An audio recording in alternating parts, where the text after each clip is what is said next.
Hello बच्चों। तो हम लोग क्लास 10th हिंदी काव्य के अंतर्गत जीवन परिचय का अध्ययन कर रहे थे। तो उसमें हमने अशोक वाजपेयी जी का जीवन परिचय आपको बता दिया था। आज हम लोग पढ़ेंगे श्याम नारायण पांडे जी का जीवन परिचय, है ना। क्या करेंगे? श्याम नारायण पांडे जी का जीवन परिचय आज हम लोग देखेंगे, ठीक। और ये हिंदी काव्य का आपका अंतिम जीवन परिचय होगा और इसके बाद आप लोगों का हिंदी गद्य की क्लासेस चलेंगी, फिर उसके बाद आपका टेस्ट भी शुरू हो जाएगा, ठीक। तो हम लोग श्याम नारायण पांडे जी के जीवन परिचय में देखेंगे, लिखेंगे वीर रस के सुविख्यात हिंदी कवि, वीर रस के सुविख्यात हिंदी कवि श्याम नारायण पांडे जी का जन्म सन 1907 ईस्वी को ग्राम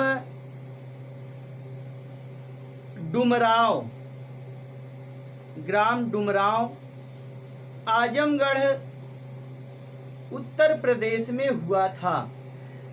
ग्राम डुमरांव आजमगढ़ उत्तर प्रदेश में हुआ था। आरंभिक शिक्षा के बाद ये संस्कृत अध्ययन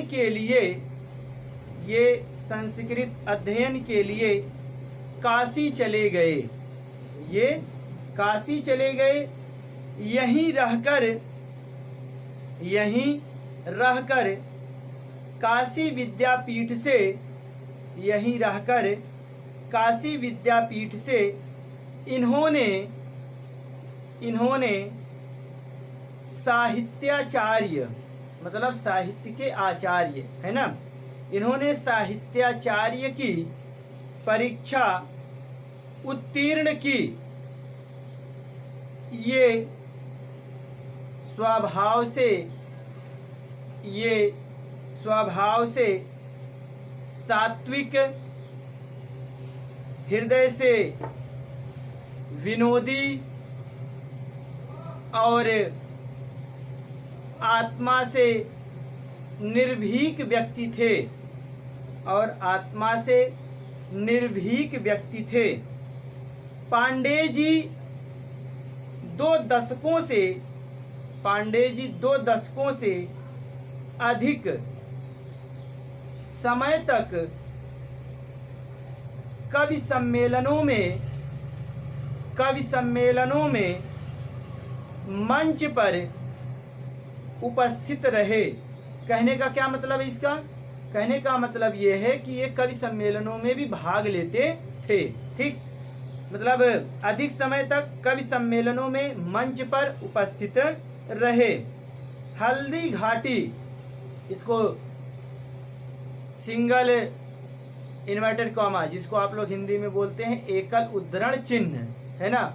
सिंगल इन्वर्टेड कॉमा के अंतर्गत लिखेंगे हल्दी घाटी, है ना। हल्दी घाटी महाकाव्य के लिए इन्हें देव पुरस्कार, इसको भी सिंगल इन्वर्टेड कॉमा में लिखेंगे, देव पुरस्कार भी मिला था। 84 वर्ष की अवस्था में इनका निधन सन 1991 ईस्वी में हो गया। 84 वर्ष की अवस्था में इनका निधन सन 1991 ईस्वी में हो गया, ठीक। तो ये थी बात इनके जीवन परिचय की। अब हम लोग हेडिंग डालेंगे रचनाएं, है ना। हम लोग क्या करेंगे? हेडिंग डालेंगे रचनाएं। तो रचनाएं के अंतर्गत लिखेंगे श्याम नारायण पांडे द्वारा रचित श्याम नारायण पांडे द्वारा रचित प्रमुख रचनाएं निम्न हैं। प्रमुख रचनाएं निम्न हैं। तो लिखेंगे हल्दी घाटी, जौहर,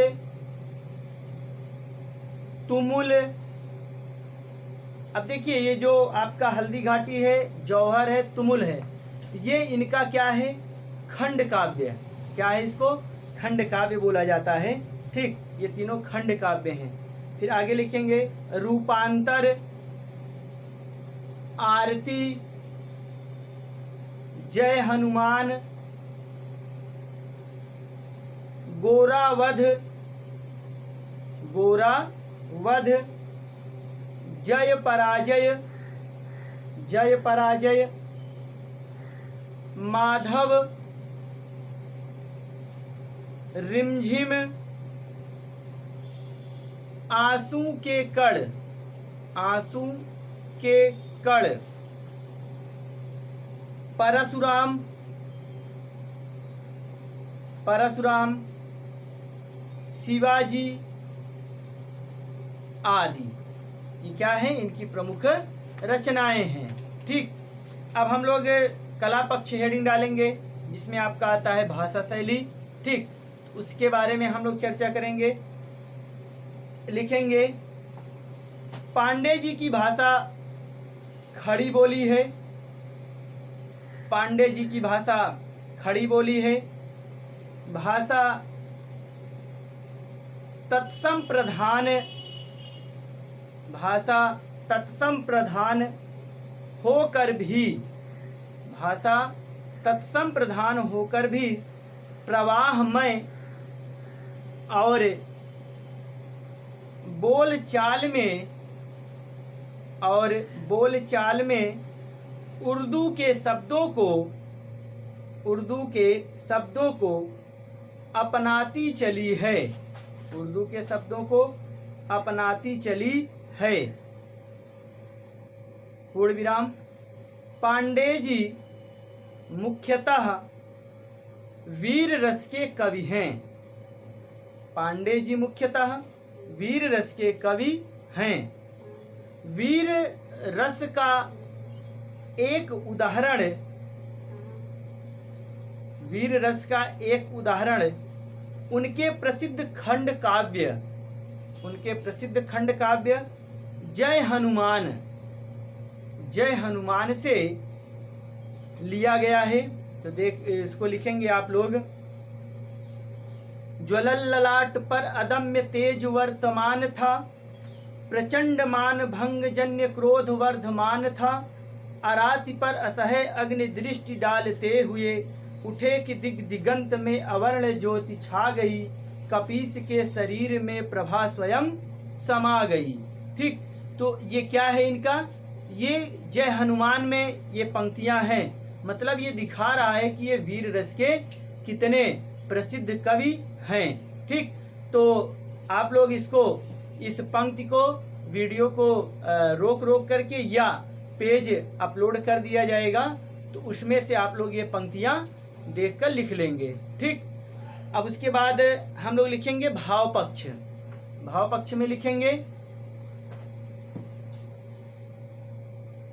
पांडे जी की कविता का मुख्य भाव, पांडे जी की कविता का मुख्य भाव ऐतिहासिकता के साथ साथ, ऐतिहासिकता के साथ साथ वीरता का वर्णन, वीरता का वर्णन प्रमुख है। आत्म बलिदान, उत्साह, शौर्य और विवशता, शौर्य और विवशता, आत्मसम्मान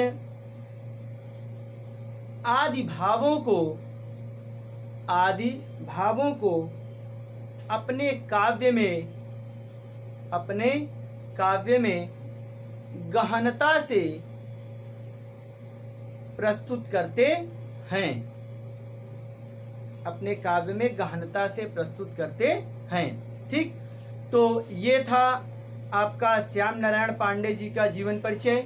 ठीक, तो आपका अब पूर्ण रूप से क्या हुआ, काव्य समाप्त हुआ और संस्कृत भी आपका समाप्त हो गया है। उसमें एक चैप्टर बचा है ना, आरुषि और क्या है, श्वेत केतु का संवाद है, उसको भी किसी वीडियो में आपको कंप्लीट कर दिया जाएगा।